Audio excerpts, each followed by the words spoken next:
Olá pessoal, vamos de volta e nós vamos conversar agora de um outro tema de obstetrícia. Falaremos nessa parte da aula a respeito de rotura prematura das membranas ovulares. Vou apresentar a vocês uma questão que diz o seguinte: com relação à rotura prematura das membranas, pode-se afirmar que é denominada prematura pré-termo quando ocorre entre a 10ª e a 25ª semanas de gestação.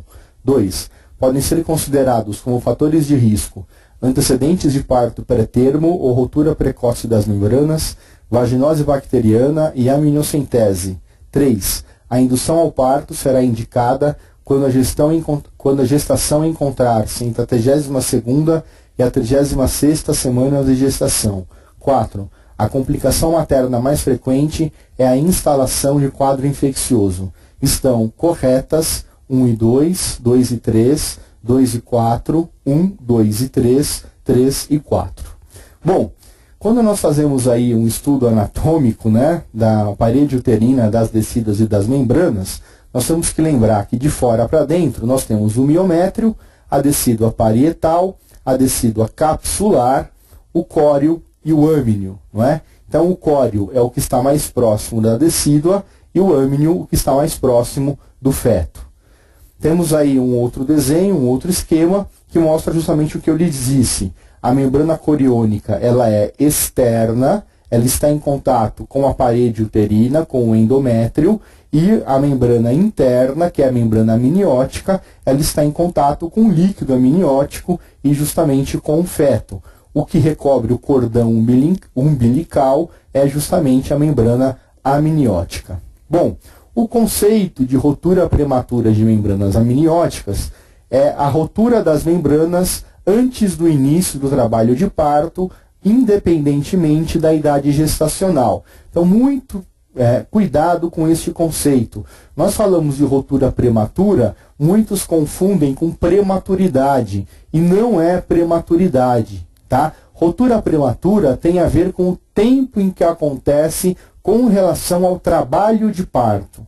Então, a rotura é considerada prematura quando ela ocorre antes do início do trabalho de parto, independentemente da idade gestacional, tá? Então, aconteceu com 38 semanas antes do trabalho de parto, é a rotura prematura das membranas coriamnióticas, tá? Se ela é antes do termo, é rotura prematura das membranas pré-termo, tá? Bom, outro conceito que eu quero passar para vocês é o conceito de período de latência. O período de latência é o período que vai entre a rotura das membranas e o parto. Então, período de latência é aquele que vai entre a rotura das membranas e o parto, tá bom? Qual que é a incidência? A incidência varia entre 3 a 15% de todos os nascimentos. Então, 3 a 15% de todos os nascimentos. Costumo falar que de 8 a 10% das gestantes de termo tem rotura prematura das membranas. 8 a 10% de todas as gestantes de termo. A rotura prematura de membranas é responsável de 20 a 40% de todos os prematuros. Então, se nós falamos que a prematuridade é a principal morbidade relacionada com a neonatologia, temos que lembrar que a rotura prematura de membrana é responsável por aproximadamente 1/3 dos prematuros.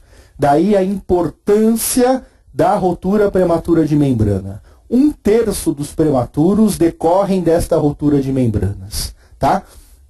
Ela é mais frequente em populações de baixo nível socioeconômico e acredita-se que seja por alto índice de DST. Nos Estados Unidos, 250 mil nascimentos ocorrem com rotura prematura de membranas, sendo que 40 mil são prematuros. Então, mesmo nos Estados Unidos, um alto índice de partos prematuros por rotura prematura de membranas. Bom, como é que é a dinâmica da produção do líquido amniótico? Então, o líquido amniótico ele é produzido por meio da micção do feto. Então, o feto vai urinar Essa urina é, claro, produzida pelo sistema urinário, né? Então, muito precocemente começa o funcionamento do sistema urinário, e é essa urina que vai compor o líquido amniótico, e esse líquido é deglutido. Esse líquido é deglutido e você tem um equilíbrio nos sistemas. Então, ele urina e engole, urina, engole, urina e engole. Você tem um equilíbrio nos sistemas. Para que haja esse equilíbrio, tem que haver um perfeito funcionamento do sistema urinário e do sistema digestivo. Quando você tem, por exemplo, um desequilíbrio, quando você não tem um sistema urinário funcionante, você tem rins policísticos, você não tem produção de urina, você vai ter um oligoâmnio. Quando você tem uma atresia de esôfago, que você não tem o funcionamento do trato digestivo, você vai ter o quê? Um polidrâmino, porque o feto não consegue engolir. Então, qualquer desbalanço nesse equilíbrio leva a uma alteração no líquido amniótico. Quais são as funções do líquido amniótico? Então, o líquido amniótico tem uma importante função. Quais seriam essas funções? Primeiro, a proteção fetal. Depois, propiciar o crescimento e o desenvolvimento desse feto. Essa proteção fetal é contra o quê? Primeiro, contra trauma. Então, o feto pode levar traumas diretos. Então, a gestante pode ser agredida, por exemplo, ou ela pode cair, ela pode bater a barriga, não é? E o líquido amniótico ele funciona como um coxim, como alguma coisa que amortece esse trauma, não é? E o líquido amniótico ele protege contra a compressão do cordão umbilical. Se comprime o cordão umbilical, interrompe o fluxo do sangue para o feto e pode levar a uma complicação do feto. O líquido amniótico evita a compressão do cordão umbilical. É outra proteção importante que o líquido exerce. Tá? Com relação ao crescimento e desenvolvimento, o feto ele executa durante a vida intrauterina diversos movimentos. O feto ele se movimenta na vida intrauterina. E esses movimentos levam a um desenvolvimento neuromuscular. Para desenvolvimento dos músculos, o feto tem que se movimentar. Todos nós sabemos que os músculos eles se desenvolvem graças aos movimentos. O músculo que fica parado, vocês sabem que ele entra em atrofia. Eles não se desenvolvem. Portanto, estes movimentos fetais são responsáveis pelo desenvolvimento neuromuscular. Tá?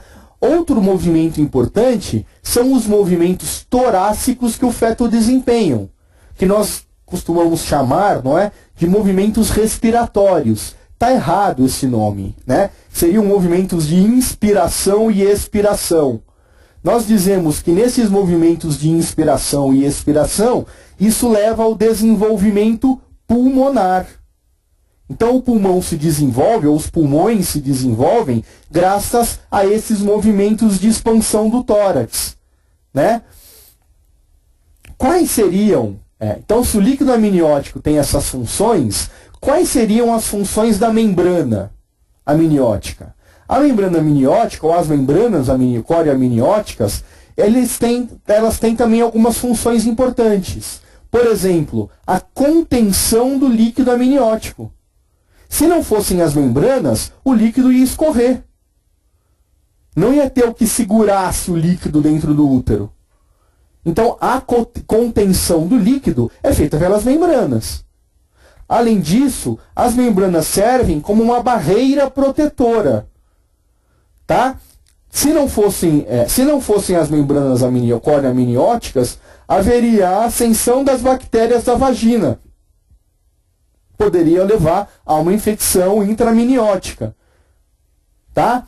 É impossível uma infecção intramniótica com membranas íntegras? Não é impossível. Tá? Existem poros na membrana por onde podem entrar as bactérias, os vírus. Mas essa chance de infecção intramniótica é muito menor do que quando as membranas estão rotas. Então, é uma proteção a presença das membranas. Tá? Além disso, as membranas impedem o prolapso do conteúdo intramniótico. Se não fossem as membranas, podiam sair de dentro do útero partes fetais.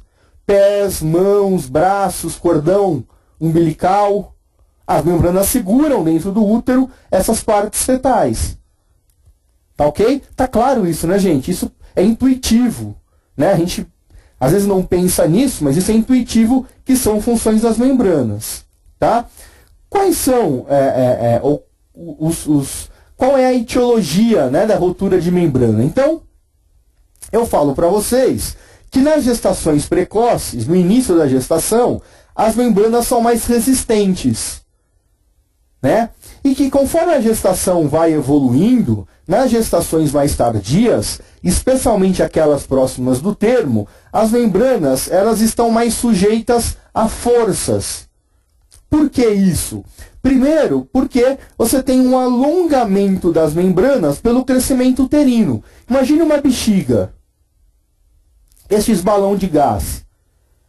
Quando essa bexiga está menos cheia, tem menos gás, a parede da bexiga ela é mais grossa, ela é mais espessa.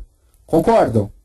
Conforme eu vou enchendo essa bexiga, quanto maior estiver essa bexiga, mais fina é a sua parede. É a mesma coisa com a membrana amniótica. Quanto mais cheia, quanto mais esticada estiver essa bexiga, quanto mais esticada estiver essa membrana amniótica, mais frágil ela se torna. Portanto, esse alongamento das membranas pelo crescimento uterino leva a uma maior fragilidade das membranas. Além disso, próximo do parto, começam a ocorrer o quê?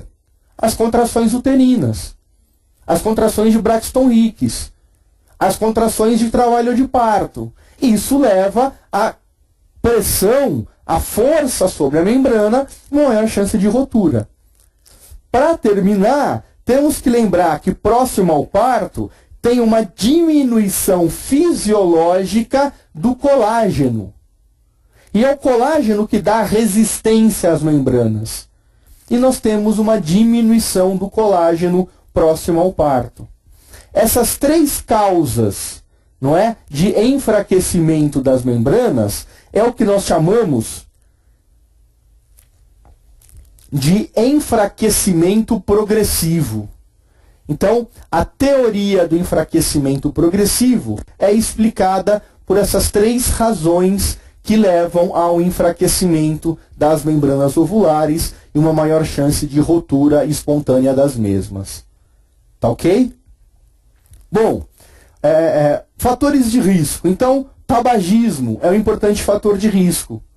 O tabagismo leva à alteração da oxigenação, ao maior favorecimento de infecções e um aumento de fatores inflamatórios. Então, mulheres tabagistas têm maior risco de rotura de membranas. Sangramento genital. Mulheres que têm ameaça de abortamento, mulheres que têm placenta prévia, que têm sangramento próximo do colo, têm uma alta correlação com o sangramento e a rotura de membranas. Acredita-se que por uma alteração estrutural, as células sanguíneas, os glóbulos brancos, pela produção, pela atração de citocinas, de células inflamatórias, levariam a um enfraquecimento das membranas e uma maior probabilidade de rotura dessas membranas. Então, existe essa correlação entre sangramento no colo, sangramento na região do colo e rotura das membranas. Ainda fator de risco, a hiperdistensão uterina. Falamos a respeito disso. Quanto mais o útero distende, maior a distensão das membranas. Quanto mais essas membranas crescem, menor a espessura das membranas, consequentemente, maior o risco de rotura. Quais são as situações que você tem a hiperdistensão do útero? Gemelaridade, macrosomia, polidrâmino. Ok? Tá fácil de entender isso, não tá? Baixo nível socioeconômico. Então, infecções genitais, né? Teoricamente, os estudos mostram que pacientes com baixo nível socioeconômico teriam uma maior incidência de infecções genitais. e alterações nutricionais. Então, quando você tem uma maior incidência de alterações nutricionais, você tem uma maior predisposição à rotura de membranas. Procedimentos obstétricos. Então, a realização de circlagem, a realização de aminocentese. Quando você faz uma circlagem, você passa um ponto no colo do útero. Às vezes, inadvertidamente, sem querer, você passa o ponto na membrana. Você fura a membrana. E ao furar a membrana, essa membrana se rompe, você tem um sangramento, você tem a saída de líquido.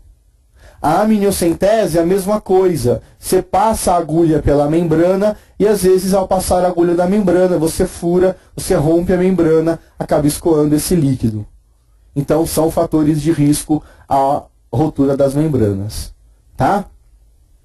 As infecções genitais, uma importantíssima relação entre infecções genitais e rotura de membranas. Importantíssima relação. Quais são os principais germes que podem levar à rotura de membranas? Os principais são a Gardnerella vaginalis, a Gardnerella vaginalis, a Gardnerella vaginalis, a Gardnerella vaginalis, a Gardnerella vaginalis. Em sexto lugar, a Gardnerella vaginalis. Depois vem Bacteroides sp, Streptococcus do grupo B, Mycoplasma hominis, Neisseria, Escherichia coli e Peptostreptococcus sp. Ok?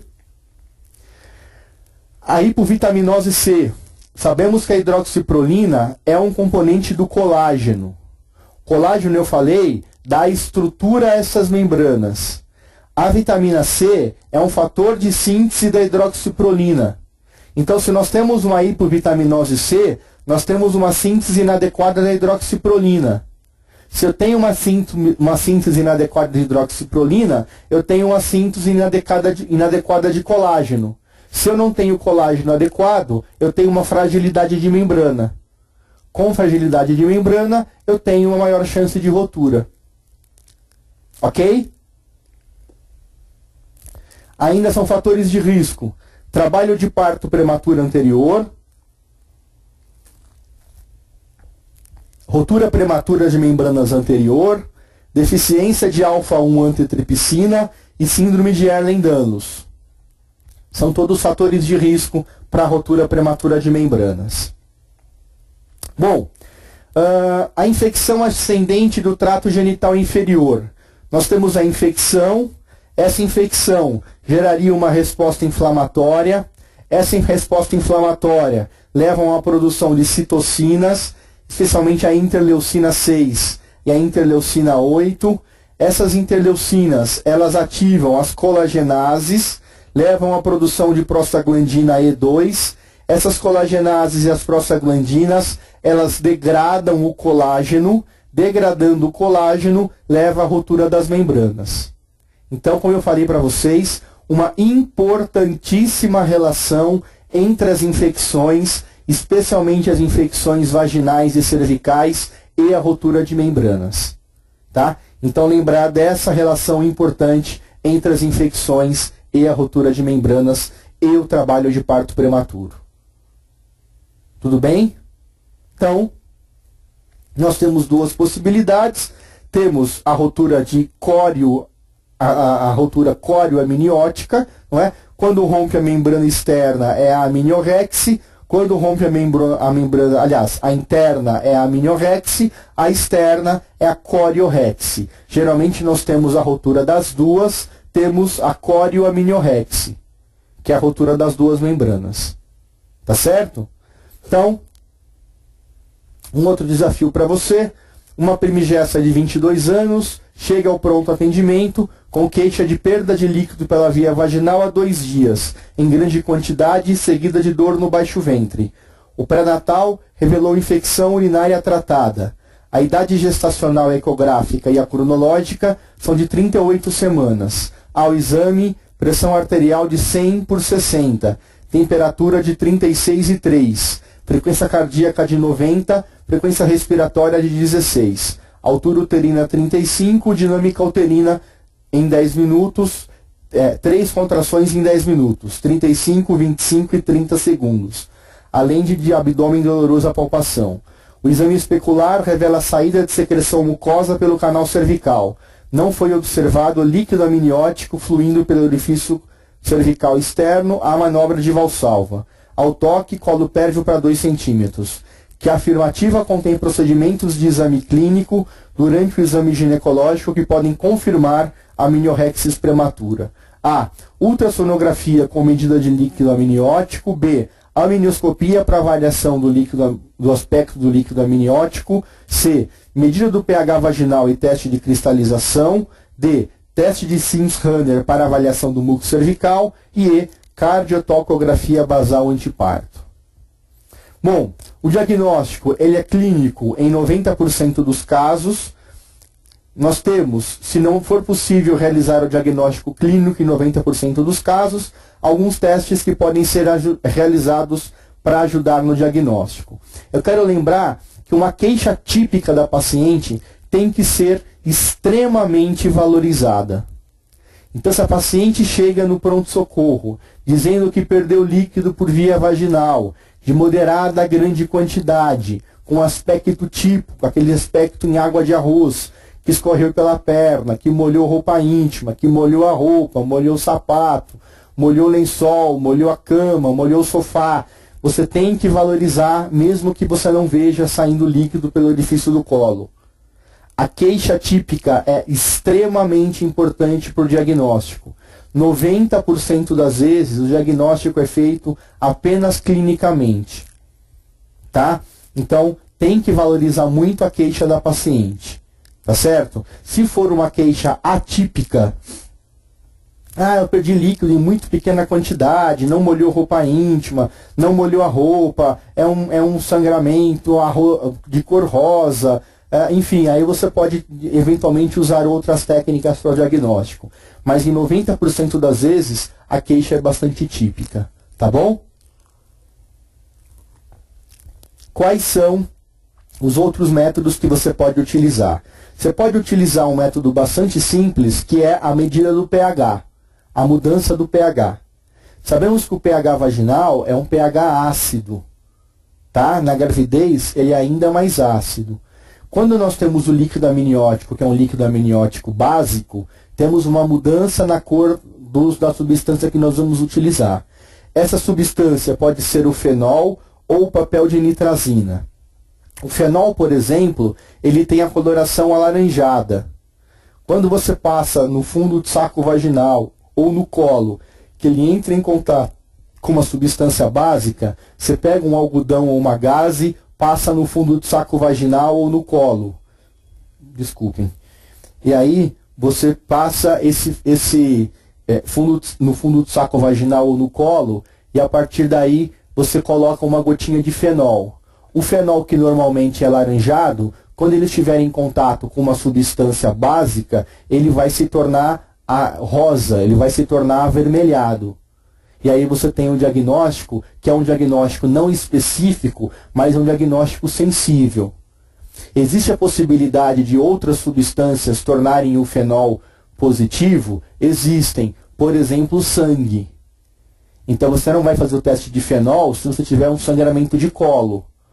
Mas um líquido que você encontra no colo, uma secreção que você encontra no colo, que você acha que pode ser líquido amniótico, você pode fazer o teste de fenol ou papel de nitrazina. E eles são baseados na mudança do pH.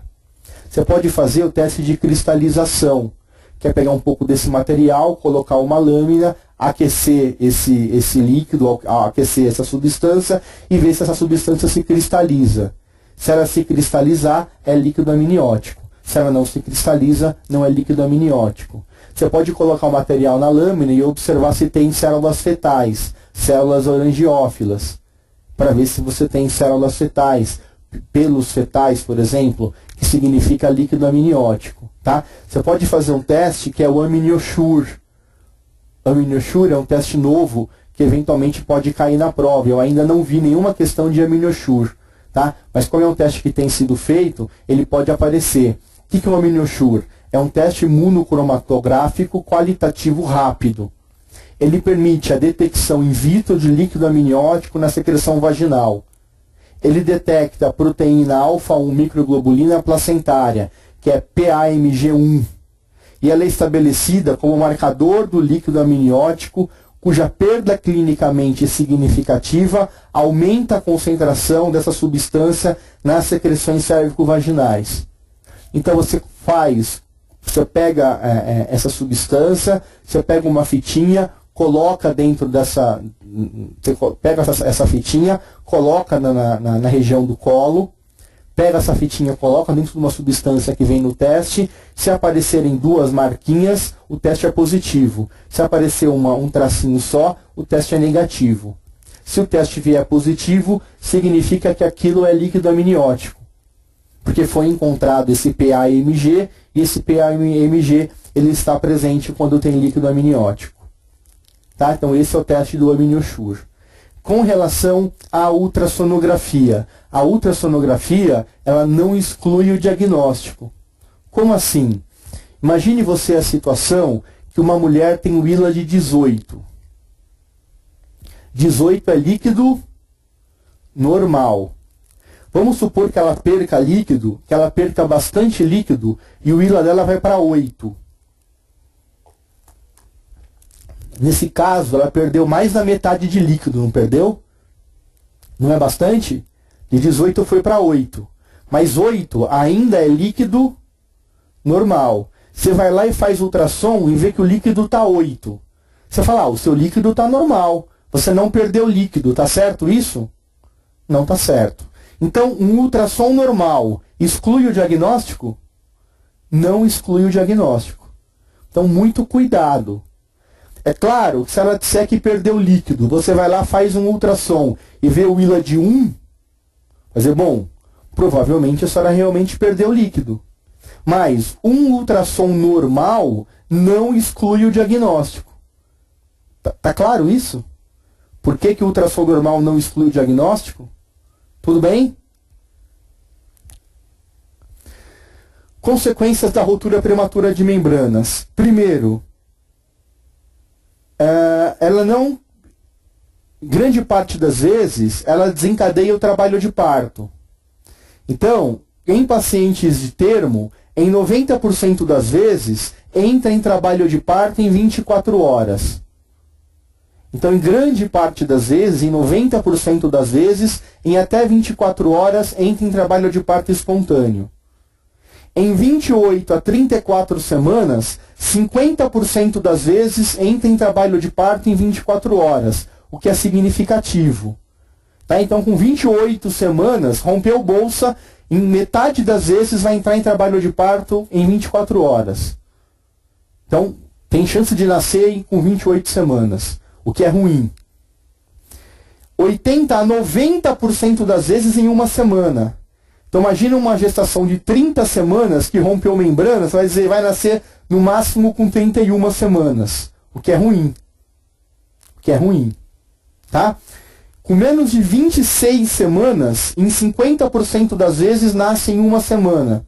Então imagina que rompe com 25, você fala, olha, em 50% das vezes vai nascer com 26.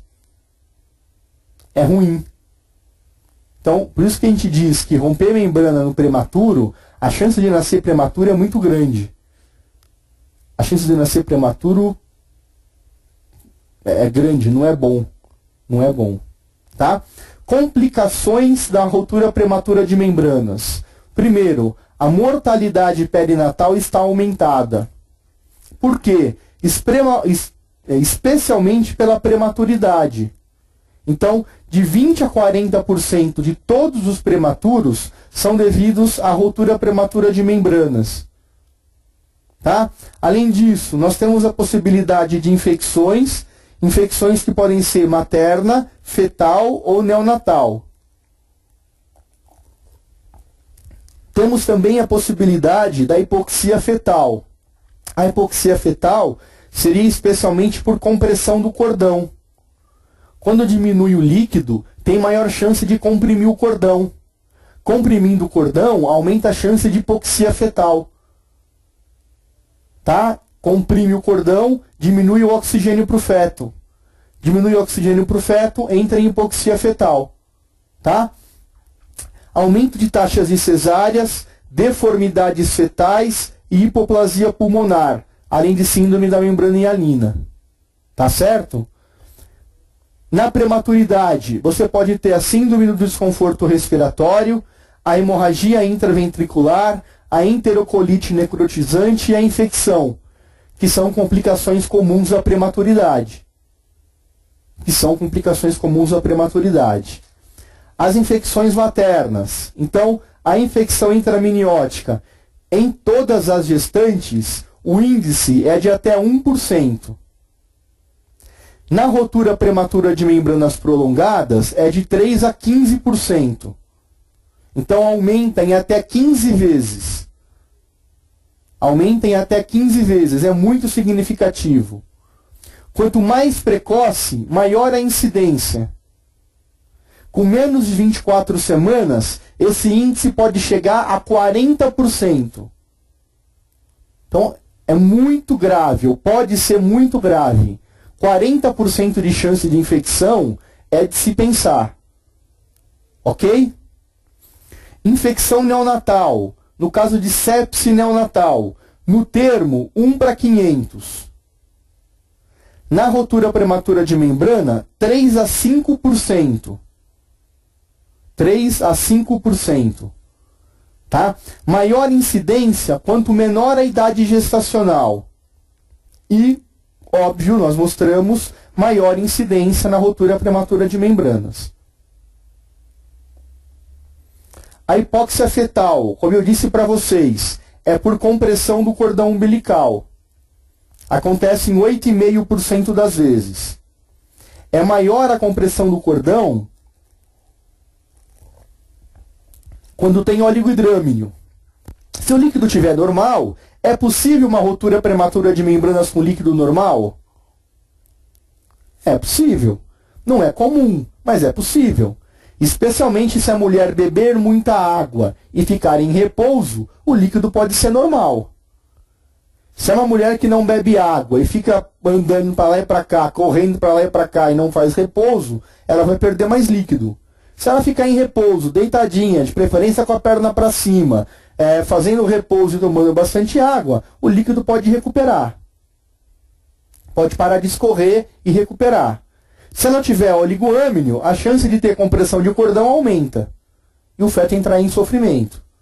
Tá? Pode ter DIP3, né, ou DIP variável, DIP umbilical. Pode ter natimortos não explicáveis, por conta da compressão do cordão. Para isso, é necessário se fazer perfil biofísico fetal. Você pode ter aumento nas taxas de cesárea, isso por conta do aumento na incidência de sofrimento fetal. E além disso, você tem distocias que são mais frequentes. Tanto distocia de dilatação, distocia funcional ou vício de posição. Feto na apresentação córmica, feto na apresentação pélvica, o que aumenta a chance de cesárea. As deformidades fetais. Existe uma síndrome chamada síndrome de Potter. Síndrome de Potter são fetos que não têm rins. Se o feto não tem rim, ele não produz líquido. E se ele não produz líquido, é um feto com anidrâmino.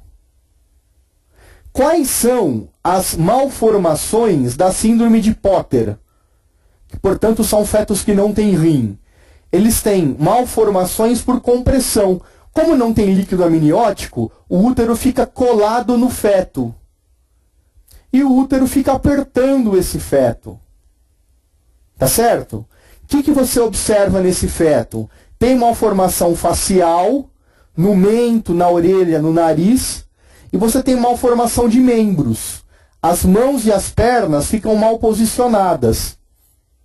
Se você tem falta de líquido amniótico, porque o líquido escorreu, você tem uma síndrome de Potter-like. Sabe Potter-like? Quer dizer, como se fosse síndrome de Potter? Não é síndrome de Potter porque a causa não é a agenesia renal. Mas é como se fosse, funciona como se fosse. Mas a causa é oligoâmino, por rotura prematura de membranas. Tudo bem? Além disso, você pode ter restrição de crescimento intrauterino e você pode ter hipoplasia pulmonar em até 60% dos casos. Lembra que nós falamos que o feto, por movimentos de expiração e inspiração, desenvolve o pulmão? Se você não tem líquido, não tem esse movimento, você pode ter diminuição na formação do pulmão e uma hipoplasia pulmonar. Ok?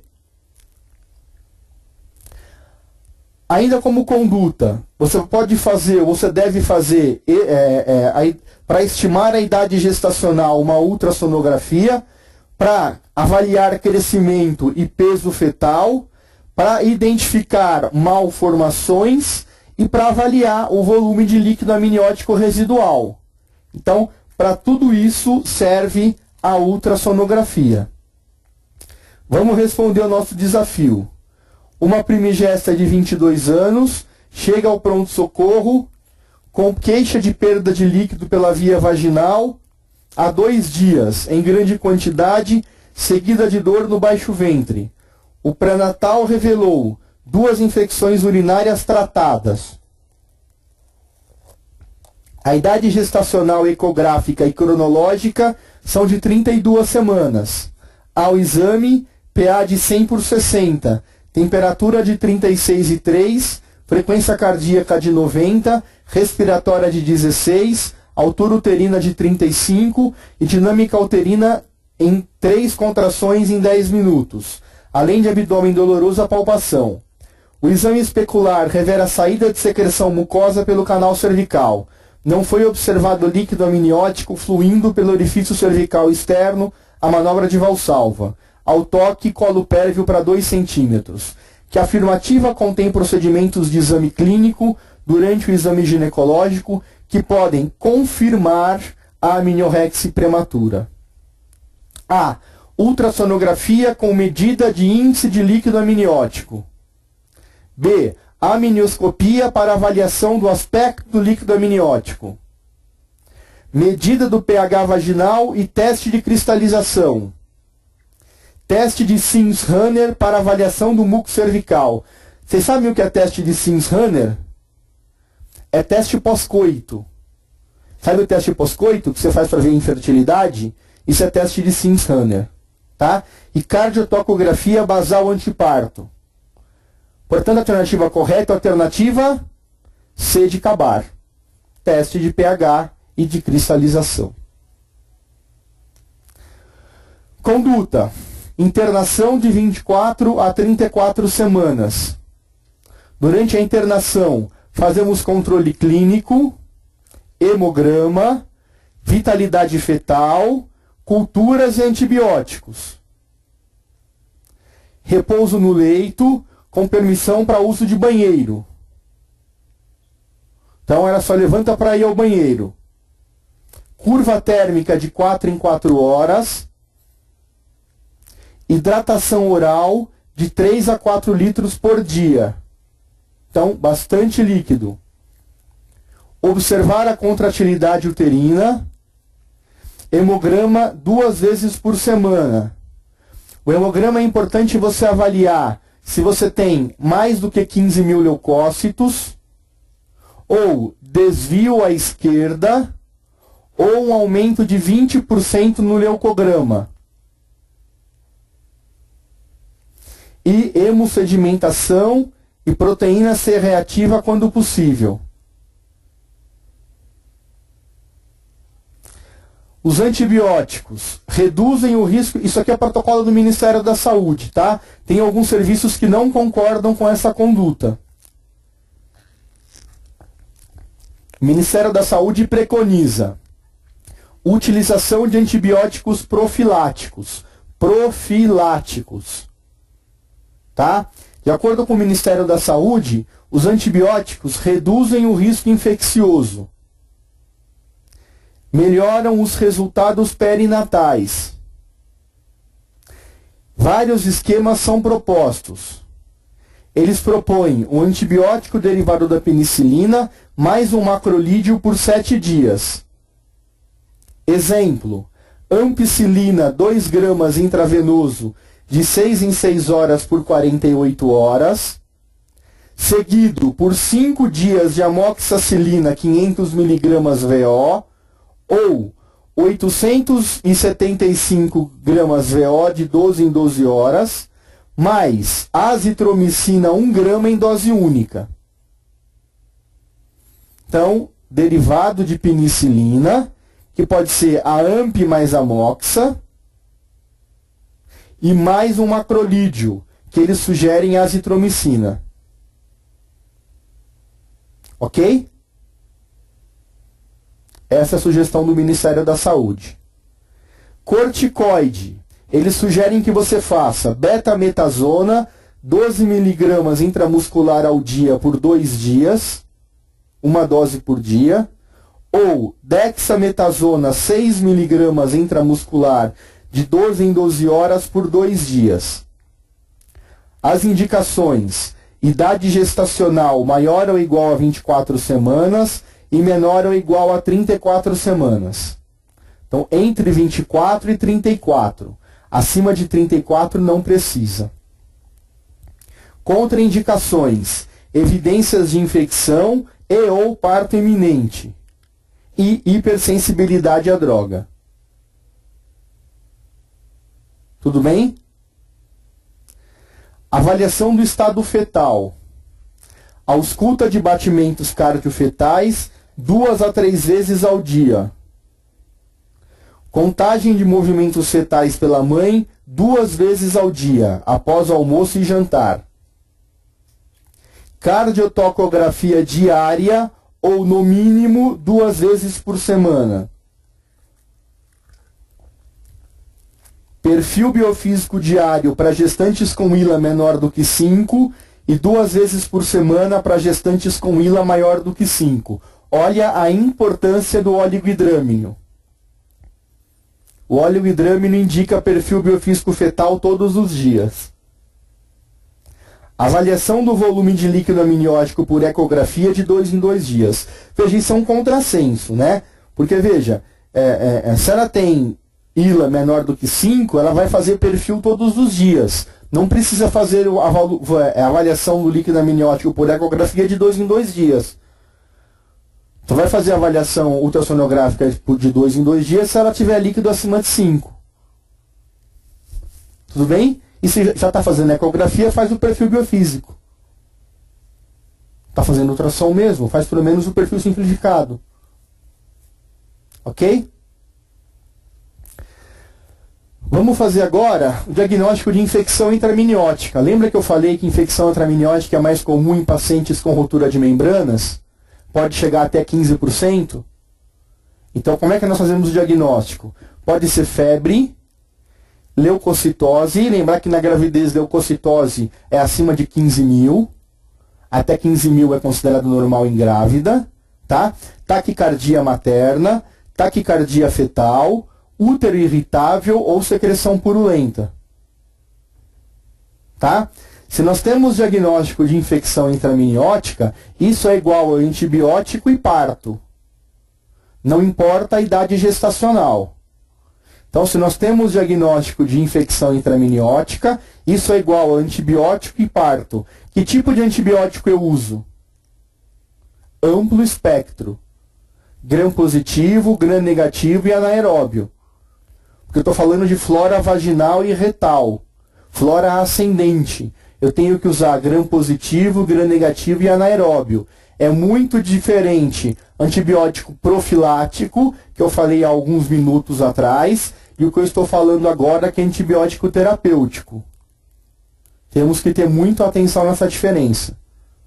Tá ok, gente? Indicação da interrupção da gestação. Indicação de parto, de acordo com o Ministério da Saúde. Quando é que eu faço parto em ruptura prematura de membranas? Quando eu tenho alteração da vitalidade fetal. Então eu tenho, por exemplo, sofrimento fetal. Eu faço parto. Ou, quando eu tenho infecção intraminiótica, eu faço parto. Precisa ser parto cesárea? Não. A indicação é obstétrica. Preferencialmente parto vaginal. Tá? Porque eu vou evitar abrir a barriga e espalhar a infecção intraabdominal. Posso fazer cesárea? Posso. É obrigatório fazer cesárea? Não. Não é obrigatório fazer cesárea. Tá? Ou idade gestacional de 34 semanas. Significa dizer, para o Ministério da Saúde, a idade máxima de se levar à gestação é 34 semanas. Se rompe membranas com 35 semanas, qual que é a conduta? Parto. Ok? Fluxograma para decisões de roteiro de rotura prematura de membranas. Acompanhe comigo no plasma. Vamos lá. Plasma comigo, por favor, aqui, ó. Dá um close para mim, por favor. Isso, olha lá. Diagnóstico. História e líquido visível pelo orifício cervical ou na vagina. Teste de nitrazina ou teste de cristalização. Então, eu tenho o diagnóstico. Tudo bem? Avaliação.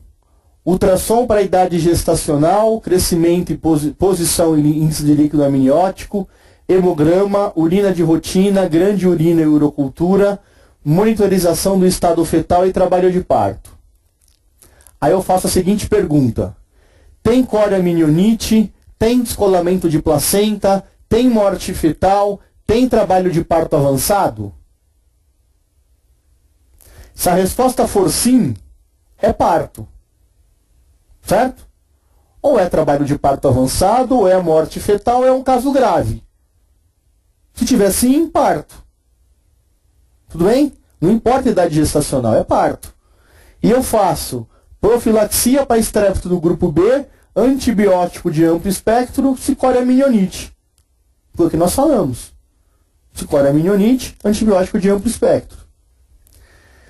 Se não tem nada disso, mas tem uma idade gestacional maior que 34 semanas, o que é?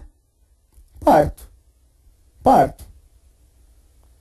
Com profilaxia para estrépito do grupo B. Agora, e se não tem nada disso? Se não tem nada disso e tem menos de 34 semanas? Menos de 34 semanas. Se for de 24 a 36 e 6 dias, eu vou ter um manejo que eles chamam de conservador. O que é o manejo conservador?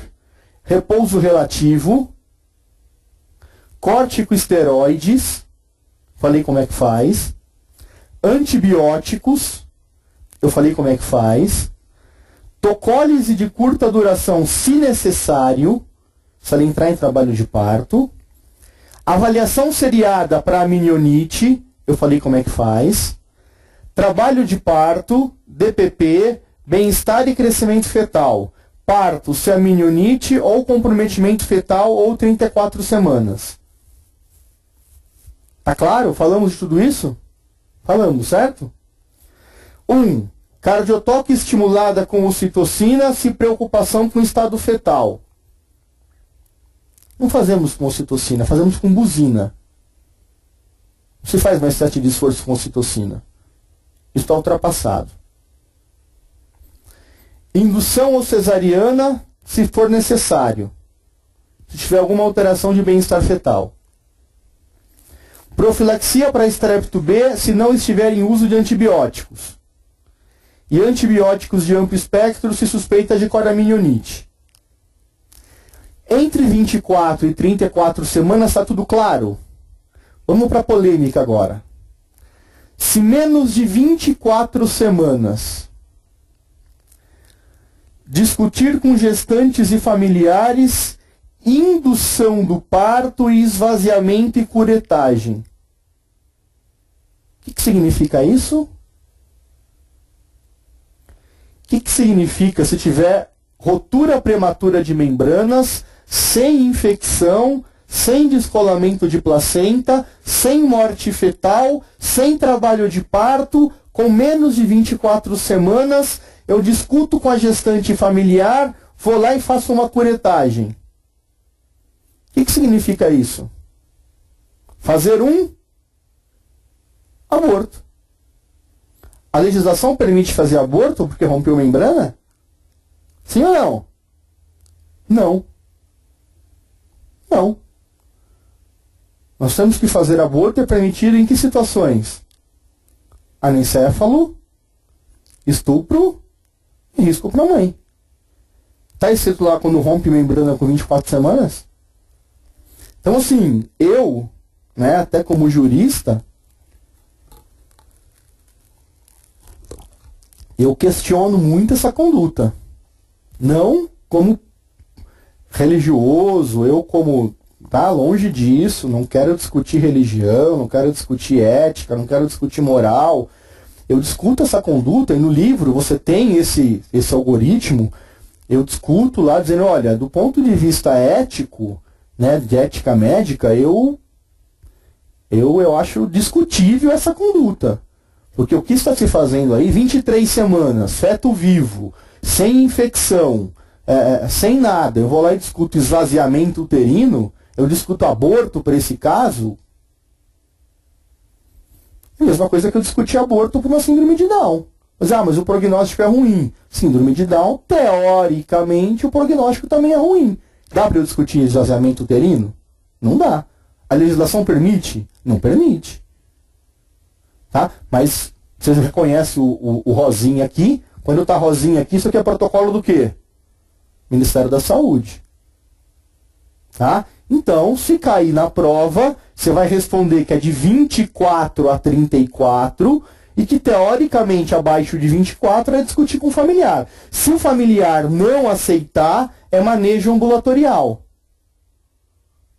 Então, isso aqui é discutir com a gestante familiar. Se o familiar aceitar, interrupção.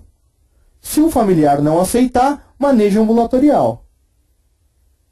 O prognóstico é pior se romper bolsa abaixo de 24 semanas? É pior. É pior, nós sabemos disso, tá? Mas quem vai resolver isso são os familiares e a paciente e os familiares.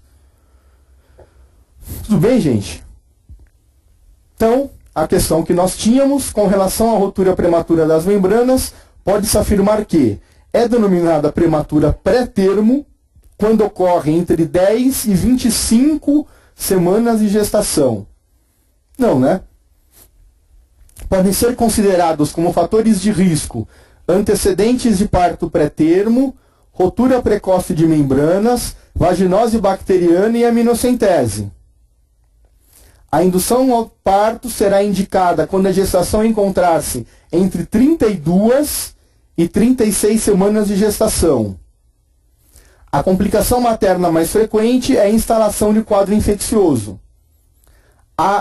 Estão corretas a 2 e a 4. Ok? Era isso que nós tínhamos para conversar hoje. Gostaria que você praticasse, revisasse a nossa aula, fizesse os simulados. Eu vejo provavelmente daqui 2 semanas para discutir um tema de epidemiologia, se não me engano, medicina legal e ética médica. Tá bom? Um abraço, bom descanso, bom restinho de aula, bom final de semana.